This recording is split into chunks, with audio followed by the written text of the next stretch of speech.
Hey guys, Stephanie with AmericanMuscle.com here with a review of BMR's lower control arms with poly bushings for 2005 to 2014 Mustangs. In this video, we're going to go over a few different topics when it comes to these rear lower control arms. I'm going to talk about the benefits of upgrading control arms, the materials and constructions of these particular arms, and we're going to talk about the install as well. I'll go over the install in more detail later, but I can tell you right now that I'm going to call this install a 1 out of 3 wrenches in the difficulty meter. BMR's rear lower control arms are going to be a good option for the S197 owners that are looking for a fixed square steel lower control arm that isn't going to add a lot of harshness to the ride quality through extremely stiff bushings, but that is going to help with traction and wheel hop issues. Traction and wheel hop are issues that the factory suspension allows for, and the more power and torque that your car is making, the worse the problem will get because the stock components will allow for more deflection. The bushings in these control arms are going to stop a lot of the deflection that the stock rubber ones allow for. One of the main reasons why the stock setup has so many downfalls is because soft rubber bushings are used. The soft bushings allow for a more comfortable ride that's forgiving and an overall better experience for the average driver, which is why they're used from the factory. This, however, is bad news for those of you that want to be able to get power and torque to the ground. But you have to keep in mind that stiffer options are not always a better choice for you. If you take all the flexibility out of the suspension, then you're going to end up with an extremely stiff ride quality that isn't really going to be fun for cars on the street. It can quickly create an uncomfortable ride, and you also have to consider the shock that will then be transferred directly to the car and the suspension. Keeping that in mind, and knowing that bushings play a big role in the equation here, these BMR lower control arms have heavy-duty 95 durometer polyurethane bushings, and this bushing is used on both the chassis and on the axle side. This type of bushing is a stiffer bushing for less deflection, which is a good thing here. Less deflection means less movement and flexibility, and therefore improved traction. This particular bushing is made from a compound that's stiffer than the factory bushing, but it also helps to dampen NVH at the same time. So you're not looking at a severely uncomfortable ride quality here. The other thing about these bushings is that they are internally fluted, which is going to keep the bushing lubricated and silent.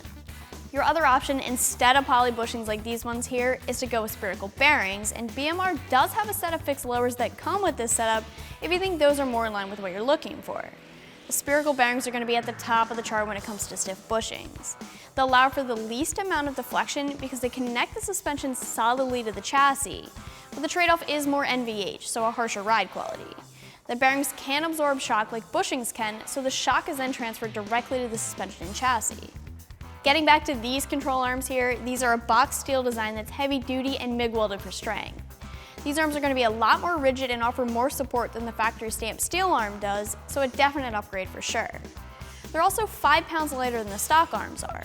These are powder coated, so not only are they going to look nice, but they're also going to have some corrosion resistance, which is nice since they are low-hanging undercar suspension parts.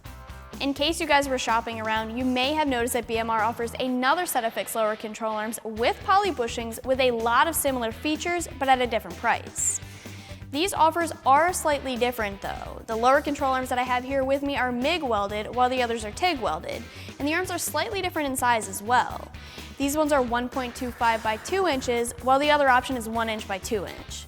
Small differences, yes, but I just wanted you guys to know that they are different. The last thing that I wanted to talk about with these lower control arms is the fact that they're fixed. Now when it comes to lower control arms, there are a lot of choices. You can go with a fixed setup or an adjustable one, or even a double adjustable arm. One is not necessarily better than the other. It all depends on your setup and the specific reason for the control arm.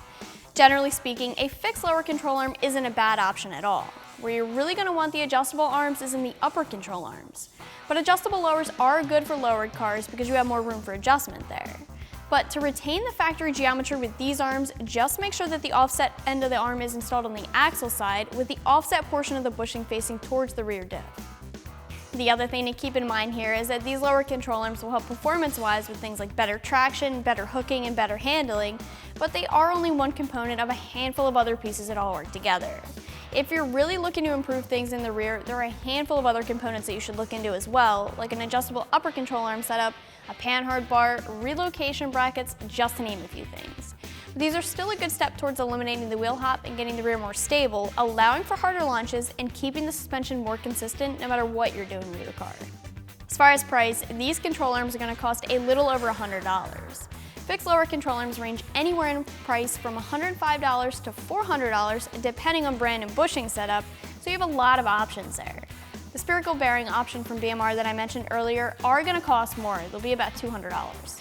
So the install here is really pretty easy. I'm going to call it a 1 out of 3 wrenches in the difficulty meter, and you can plan on spending about 2 hours on the install. I'll give you a quick overview of the install so you can decide if this is something you'd like to try for yourself or not. You're going to need to get the rear of the car in the air and remove the rear wheels, of course. The brake cable does run through the control arm, so you have to detach that so you can remove your old control arms.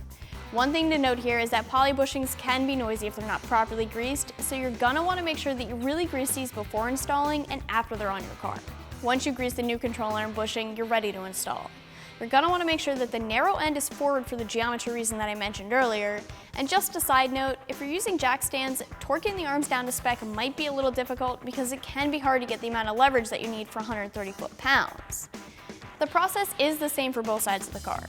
Wrapping things up here, these lower control arms from BMR are a fixed lower control arm with a box steel construction and polyurethane bushings. These are stiffer bushings that are going to eliminate some deflection and provide better traction, faster launches, and less wheel hop. You can check these control arms out along with all of your other control arm options for S197 Mustangs right here at AmericanMuscle.com.